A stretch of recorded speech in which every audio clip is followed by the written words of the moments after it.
For as long as I can remember, my dad and I have lived together. When I was very small, Mom passed away. I had just turned 4 years old. Our home was owned by my grandparents, who were Mom's parents. Dad didn't date for a while after Mom passed away. When I was approximately 12, there were a few women here and there, but nothing significant. I stayed with a babysitter, and we just went out for coffee dates and occasional dinners. Dad never seemed really thrilled about any of them, and none of them ever visited our home. When I turned 14, everything changed. My grandparents had also died by that time. Dad and I were alone in that large house. He met Sandra at that point. One evening, Dad said, "Ruby, honey, I want you to meet someone special." I had never seen him smile with such nervousness before. "This is Sandra." Sandra was tall and elegant, with perfectly styled blonde hair and manicured nails. But what caught my attention were the two people standing behind her, her kids. "These are my children," Sandra said with a practiced smile. "James is in his first year of college, and this is Melissa. She's 16. James barely looked at me, too busy texting on his phone. Melissa, though, she made eye contact all right. Later that same day, she cornered me in the kitchen. "Look," she said, crossing her arms, "just because our parents are dating doesn't make us sisters or friends or whatever. Let's keep our distance, okay?" Things moved fast after that. Within 6 months, Dad and Sandra were married, and they all moved into our house. It was weird how quickly our spacious home suddenly felt cramped. James took over the guest room. Melissa got the study that we converted into a bedroom. Sandra's stuff seemed to multiply overnight, filling every available space. The bathroom situation became a nightmare. Either Sandra was in there doing her hour-long beauty routine, or Melissa was hogging it for her endless selfie sessions. I started waking up an hour earlier just to make sure I could shower before school. But I didn't complain. Not when I saw how Dad's face lit up every time Sandra walked into the room. Not when he started humming while making breakfast. Not when he actually started leaving work on time to have dinner with all of us. He was happy, really genuinely happy, for the first time since Mom died. Everything changed again when Dad got his big promotion. He came home one evening practically bouncing with excitement, his tie loose around his neck and a huge grin on his face. "Regional Sales Director," he announced during dinner. Can you believe it? Sandra immediately started talking about buying a new car and renovating the kitchen. But I was stuck on the part where Dad mentioned extensive travel. Turned out extensive meant he'd be gone for weeks at a time, sometimes even a month. The first time Dad left for a business trip, the change in Sandra was like a switch being flipped. The moment his car pulled out of the driveway, she turned to me with this look I'd never seen before. "Ruby," she said, her voice stern, "we need to establish some ground rules while your father is away." Those ground rules turned out to be a long list of chores and restrictions. I had to be home by 4:30 p.m. sharp, no exceptions, not even for study groups or school activities. "But I have volleyball practice on Thursdays," I protested. "Then you'll have to quit," Sandra replied without missing a beat. "Someone needs to help with dinner and housework." The first few days were rough. I'd rush home from school, barely having time to catch my breath before Sandra started barking orders. "The floors need mopping, Ruby." "These windows are filthy, Ruby." "Start chopping the vegetables for dinner, Ruby." Meanwhile, Melissa would sprawl on the couch, phone in hand, giggling at whatever her latest boyfriend had texted. James was rarely home, but when he was, he'd leave his dishes in the sink and his laundry for someone else to do. One evening, while scrubbing pots as Melissa watched TikTok videos at full volume, I finally spoke up. "Why doesn't Melissa have to help with any of this?" Sandra's head snapped up from her magazine. Melissa needs to focus on her college preparations. She can't waste time on housework. But she's just what? Sandra's voice had that dangerous edge to it. I glanced at Melissa, who was now filming herself doing some dance trend, definitely not studying. Nothing, I mumbled, turning back to the dishes. The worst part wasn't even the endless chores or the unfair treatment. It was how Sandra would completely transform whenever Dad called or came home. She'd put on this exhausted act, slumping in her chair and sighing dramatically. "Oh, honey, you have no idea how hard it's been," she'd say when Dad walked through the door. "Managing the house all by myself, taking care of everything." And Dad, sweet, oblivious Dad, would kiss her forehead and pull out some gift he'd bought during his trip. A designer handbag, expensive perfume, jewelry that probably cost more than all my belongings combined. "You're such a trooper," he'd say while she preened and showed off her latest present to Melissa. I'd stand there in the background, my hands raw from cleaning, homework still waiting to be done, watching this performance play out. Sometimes I caught Melissa smirking at me from behind her phone, but I kept my mouth shut. What was the point of saying anything? Dad was happy, successful, and in love. The years crawled by, and before I knew it, I was in my senior year of high school. James had graduated college 2 years ago, but was still living at home, claiming he was looking for the right opportunity. Mostly this meant playing video games in his room and occasionally going on interviews that mysteriously never worked out. Melissa was in her 3rd year at the local college, which meant she too was still at home. She maintained her reign over the bathroom and continued her tradition of never lifting a finger to help. My 18th birthday came around in early spring. I didn't expect much. Sandra had made it clear that excessive celebration wasn't necessary. "We'll just have a small family dinner," she announced, not bothering to look up from her phone. "No need to waste money on a big party." I tried not to think about Melissa's 18th birthday 2 years ago. That had been a whole different story, a rented venue, professional catering, a DJ, and about 100 guests. Sandra had spent weeks planning it, making sure every detail was perfect. At least Dad was home for my birthday dinner, though we left for another business trip the next day. "Sorry, Princess," he said, hugging me goodbye. "Duty calls. We'll celebrate properly when I get back." I focused on graduation prep after that, finalizing college applications, ordering my cap and gown, the usual senior year stuff. Everything seemed normal until that dinner about a week after Dad left. We were all sitting around the table, me, Sandra, James, and Melissa. I was pushing my peas around my plate, trying to tune out Melissa's endless chatter about her latest drama with her boyfriend, when Sandra cleared her throat. "Ruby," she said, folding her hands on the table, "we need to have a serious conversation." I perked up, thinking maybe she wanted to discuss college plans. I'd been avoiding the topic with her, but maybe she was finally showing some interest in my future. "Now that you're 18, she continued, her voice syrupy sweet, "you're legally an adult. And adults have responsibilities. Starting next month, you'll need to pay rent. $500 per month seems fair." I literally choked on my mouthful of food. James thumped me on the back, looking amused. I looked around the table. James and Melissa were both smirking, clearly enjoying the show. "And what happens if I can't pay?" I asked, trying to keep my voice steady. Sandra's smile widened. "Well, then you'll need to find somewhere else to live, won't you? We can't have freeloaders in this house." I sat at the dinner table, my food now completely cold, as Sandra's words hung in the air.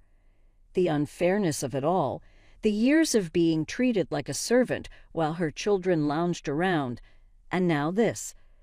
Something inside me finally snapped. "So let me get this straight," I said, my voice surprisingly calm. "James, who graduated college 2 years ago and spends his days playing video games, doesn't have to pay rent. Melissa, who's in her 3rd year of college and has never done a single chore in this house, also doesn't have to pay rent. But I do. I've made the decision that my children don't need to pay rent while they're getting established," Sandra replied, dabbing her mouth with a napkin. A strange sort of calm came over me then. Maybe it was all the years of bottled-up frustration, or maybe it was just time for the truth to come out. I felt myself smile, not my usual attempt to keep the peace smile, but something different, something that made Sandra's own smile falter slightly. "Well, that's interesting," I said, leaning back in my chair. "I won't be paying rent because this is my house." The silence that followed was deafening. Then James started laughing, followed by Melissa's high-pitched giggle. Sandra joined in too, but her laugh had an edge to it. "What are you talking about?" she asked between chuckles. "This house belongs to me," I repeated, not breaking eye contact. "My grandparents put it in my name before they died." The laughter died as they took in my expression. Sandra's face went through a series of emotions: amusement, confusion, disbelief, and finally, something close to panic. "That's ridiculous," she spluttered, reaching for her phone. "I'm calling your father right now." Her manicured nails tapped aggressively at the screen as she put the phone on speaker. The dial tone seemed to echo through the kitchen. "Hello," Dad's voice crackled through the speaker.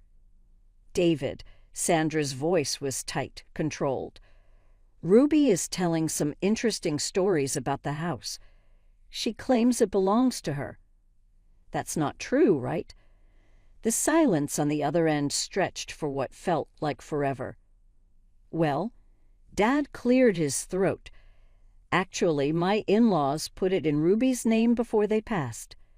I didn't think." "You didn't think to mention this." Sandra was practically screeching now. "How could you not tell me this?" "I didn't think it was important," Dad said weakly. "It never seemed relevant." "Not relevant." Sandra's face was turning an interesting shade of red. "Not relevant that your teenage daughter owns our house." She hung up before Dad could respond, nearly throwing her phone onto the table. The kitchen was silent except for the hum of the refrigerator.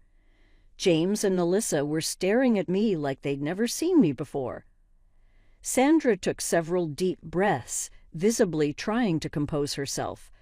When she finally spoke, her voice was artificially bright, though I could hear it trembling slightly. "Well," she said, forcing a laugh that sounded more like a hiccup, "this has all been a big misunderstanding. Of course, you don't need to pay rent, Ruby. Let's just forget this whole conversation happened, shall we?" I'd lost my appetite completely. Without a word, I stood up and left the kitchen, heading for the stairs. As I climbed to the 2nd floor, I could hear urgent whispers coming from below. Sandra's harsh voice mixed with James and Melissa's agitated tones. By 6 the next morning, I was already awake, staring at my ceiling and thinking about how everything had changed in just a few hours. Around 7, I heard movement downstairs, the familiar sound of Sandra making her morning coffee. I was about to head down for breakfast when I heard her voice floating up from the living room. She was on the phone, her tone hushed but intense. "David, you need to do something about this situation," she was saying. "Your daughter can't just. We need to get her to leave." I froze on the stairs, holding my breath to hear better. "I know it's her house, David," Sandra continued, frustration evident in her voice. "But she's making things difficult. She doesn't fit in here anymore.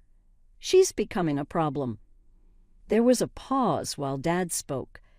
Even from where I stood, I could hear the uncertainty in his voice. "But Sandra, it is her house. I can't just kick her out. Nobody's talking about kicking her out. Sandra's voice took on that syrupy sweet tone she used when she was manipulating someone.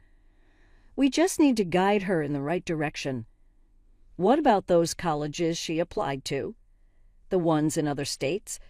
You could encourage her to go to one of those. Tell her it would be good for her independence. My stomach clenched as I heard Dad's response. Maybe you're right. I'll talk to her about moving away for college. It might be better for everyone. I waited until Sandra hung up before walking into the kitchen, keeping my face carefully neutral. I busied myself with getting a bowl and some cereal, pretending I hadn't heard anything. James and Melissa shuffled in shortly after, both looking like they'd rather be anywhere else. Sandra swept in last, her phone still in hand. "Good morning, everyone," she said brightly, as if last night had never happened. We all sat there, the only sounds being the crunching of cereal and the occasional clink of spoons against bowls. And then, as casually as if I was commenting on the weather, I said, "By the way, starting next month, you'll all need to start paying rent." Sandra's piece of toast stopped halfway to her mouth. James dropped his phone into his cereal bowl. Melissa's spoon clattered against her bowl. "Excuse me." Sandra's voice was barely a whisper. "Rent," I repeated, taking another bite of my cereal. "I'm thinking $500 per person seems fair. That's what adults do, right? They pay their own way." Sandra's face went pale, then red. She coughed, clearly having inhaled some of her coffee. "You can't be serious." "Oh, I'm very serious." But we're family," Sandra sputtered, her composure cracking. "Family doesn't charge family rent. That's not how things work.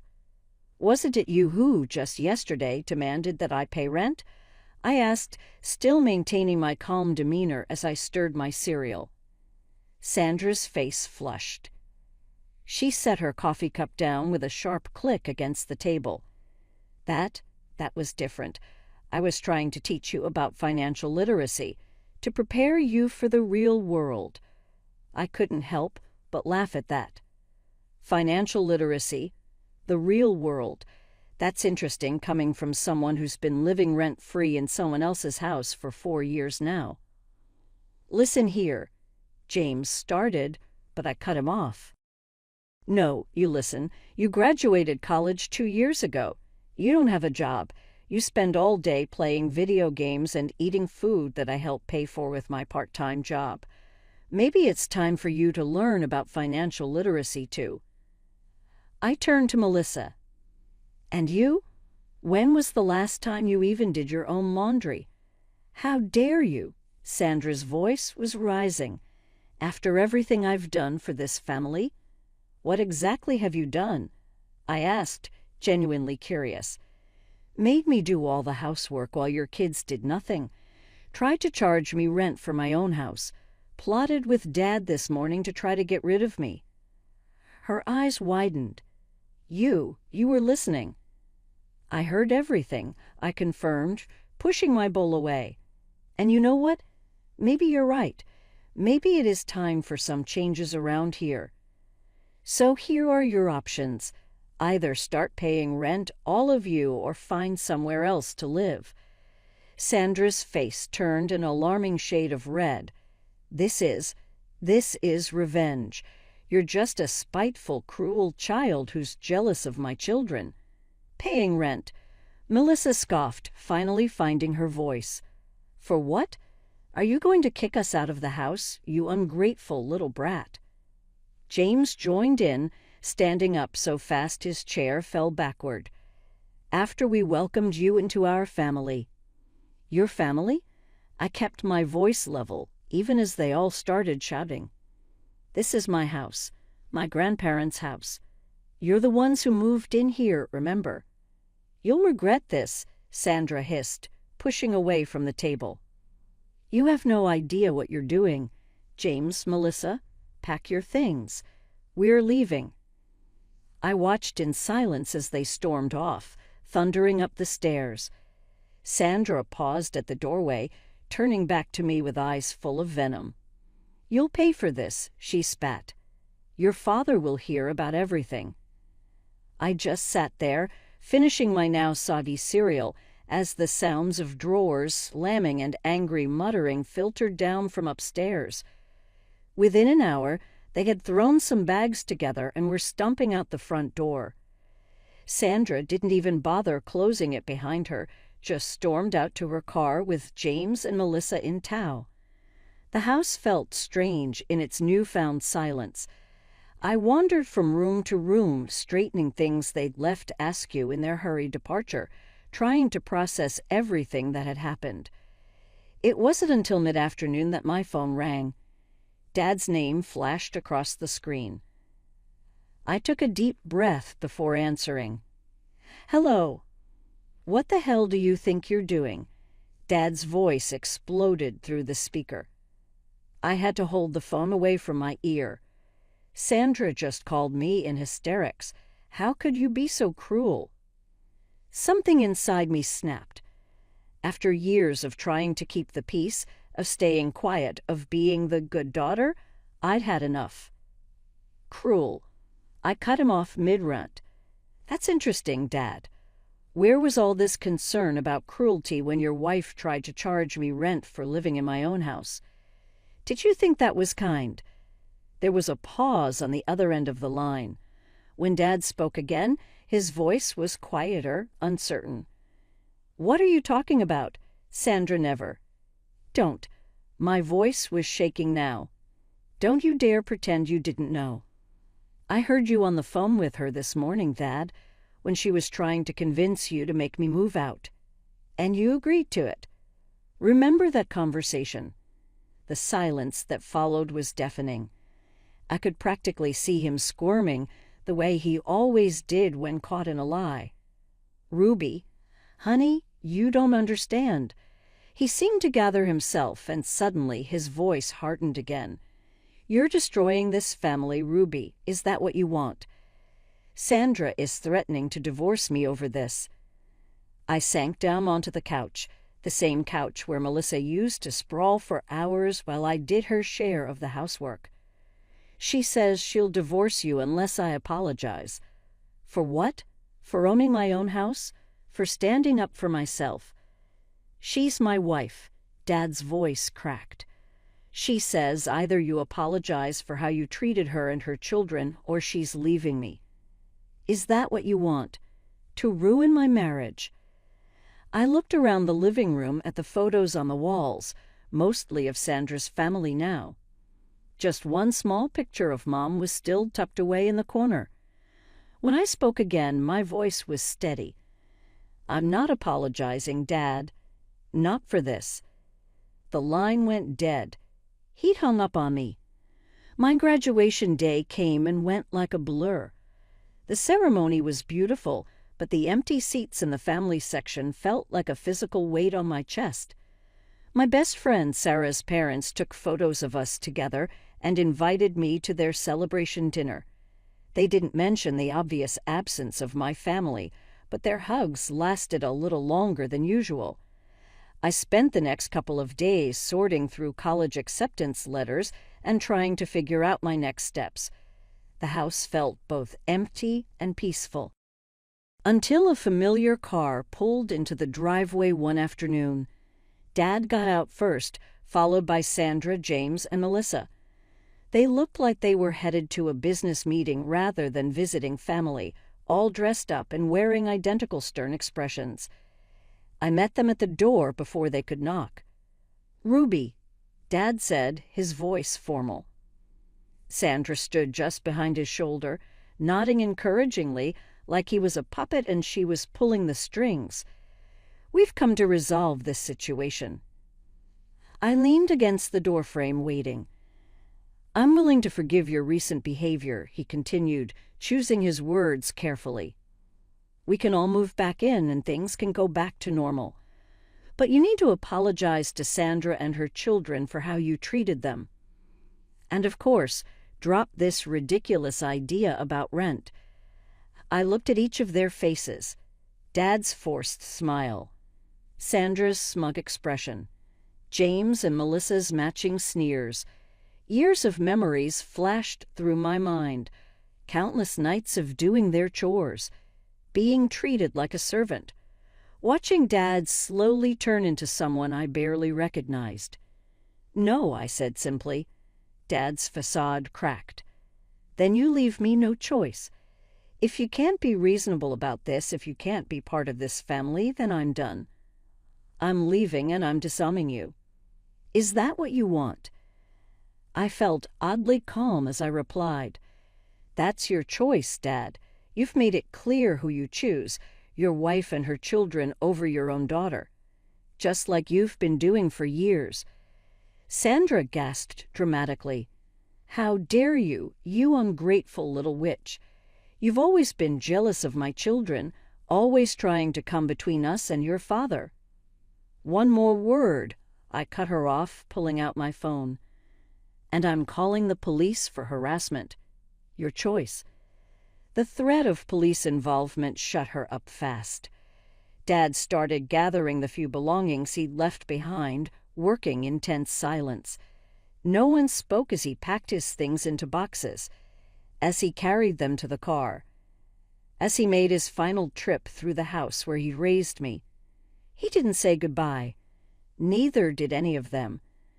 They just got in their car and drove away, leaving nothing but tire tracks in the driveway. That was 3 months ago. I'm writing this from my dorm room at Northwestern University, over 1,000 miles from home. The house is being managed by Anderson Real Estate. They found good tenants, a young family with 2 little girls. The rental income more than covers my college expenses and lets me focus on my studies without worrying about money. I hear bits and pieces about Dad through mutual friends.